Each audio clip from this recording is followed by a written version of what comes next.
This is a story of one of the biggest covered-up murders in history.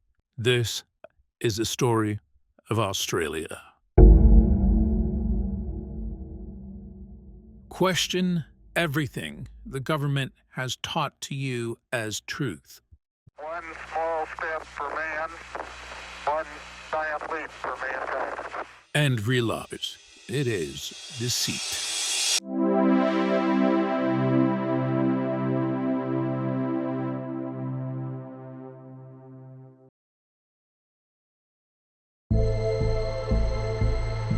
The first time we hear about Australia is when we learn about the continents.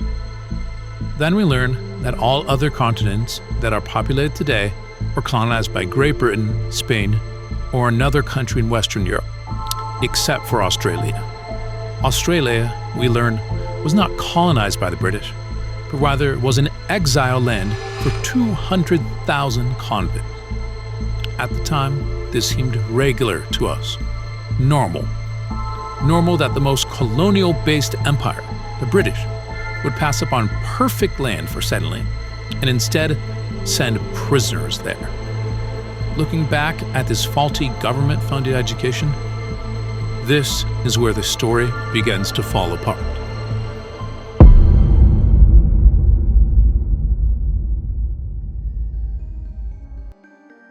According to the British, James Cook discovered Australia while searching for a land for Britain to colonize.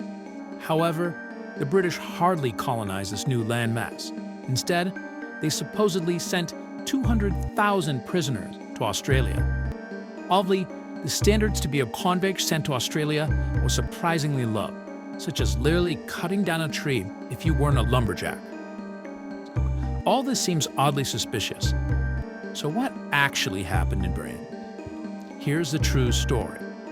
In the 1800s, London was overpopulated and filled with criminal behavior. The royal family desperately thought of a way to get rid of these criminals. Then, these people did not even deserve to be people. They were little worse than peasants, literal living slug.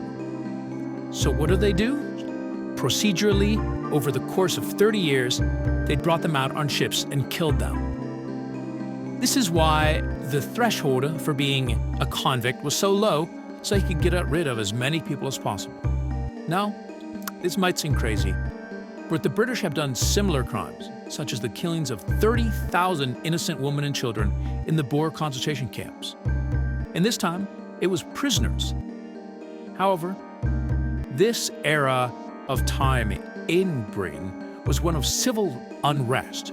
Thus, the monarchy did not want to cause an uprising, so they lied about sending these prisoners to a faraway land, literally the farthest land away from Britain. Then, there, in Australia, they supposedly would start a new, good life. Clearly, because of all the flaws in the story so far, the British government did not plan to keep this lie. However, because of the late 1800s convict system protests, they could not reveal this. Over time, it just became an accepted part of society. More recently, in the mid-1950s with the development of media, the British realized people would start fact-checking that would want to go to Australia. So they came up with the hasty idea to trick the world into believing Australia was real. Well, more on that later.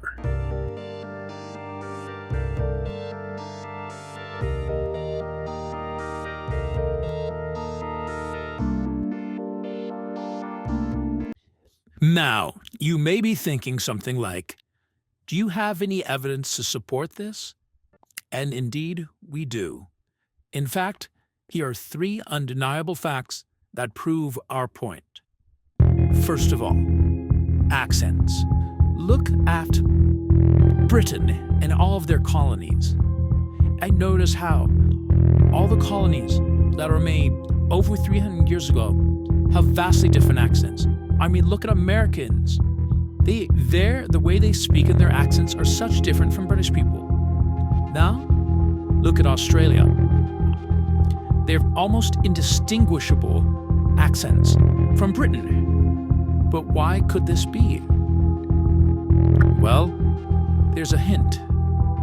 Maybe because the so-called Australians and the British people only separated very recently, and I will touch on that later. Second, animals. Around the globe, lots of continents have very similar animals. For example, bears. Very similar bears, just around the entire world, from polar bears in Antarctica to grizzly bears in the US. Or for example, wild cats, like tigers or mountain lions. Very similar. Only do very small islands have different wildlife, because they have isolated environments, often without humans, for the developmental skill of animals. Just take Madagascar or the Galapagos, two small islands famed for their unique wildlife. Now look at Australian wildlife. It also has these vastly different kangaroos and Tasmanian devils. It is bizarre that Australia, a supposedly massive landmass, has such unique animals. Furthermore, it seems like the wildlife is meant to scare you. The Tasmanian devils and the massive spiders and snakes portrayed in the media. Just look at these British propaganda shows and media about Australian wildlife. But why would they want to convince us, truth seekers, of this? Again, I'll touch on this a little later. Now, it is also important to know the location of Australia. Australia seems to be located in the southern hemisphere, in fact, in the far right corner of the center hemisphere. And with the scientific method, we have to compare what we observe to what other people observed. And because the British have placed Australia in this faraway corner, they can claim to have seen false observation that disprove truth and spread propaganda. For example, they can make false claims about what they see in the night sky, like the moon or the stars, that we can't disprove because we don't live in the southern hemisphere in that area. But because they're making these claims up, because Australia does not actually exist there, they can make up completely wrong stuff. You may be wondering where my points are going to, and that leads us in to the final section of the video, which is, what is the actual truth about modern-day Australia?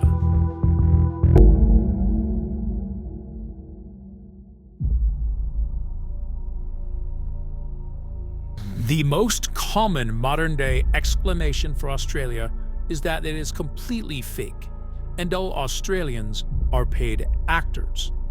If you go to Australia, you actually go to an island off the coast of South America. However, this just does not make sense. The British would be spending millions of, if not billions of dollars of the thousands of actors and government officials to cover this up, and with that, many people, the secret would get out, who have fired after or on someone's deathbed. So this is what I propose. I propose that our Australia is an island 100 miles off the coast of Great Britain. It has a relative population of 100,000. These people truly believe they are living in Australia, and they are told that their old relatives were prisoners. Now, let me ask you a question. How many Australian children have you seen or met? For most, it is close to zero. Why? Well, obviously, the British government doesn't want the population to grow out of the island, so they heavily discourage having kids. This makes sense. The island theory also explains why the wildlife is so unique. It is a tiny island, so it grew bizarre over time, like Madagascar, with its koalas and kangaroos. Next, it explains Australian people.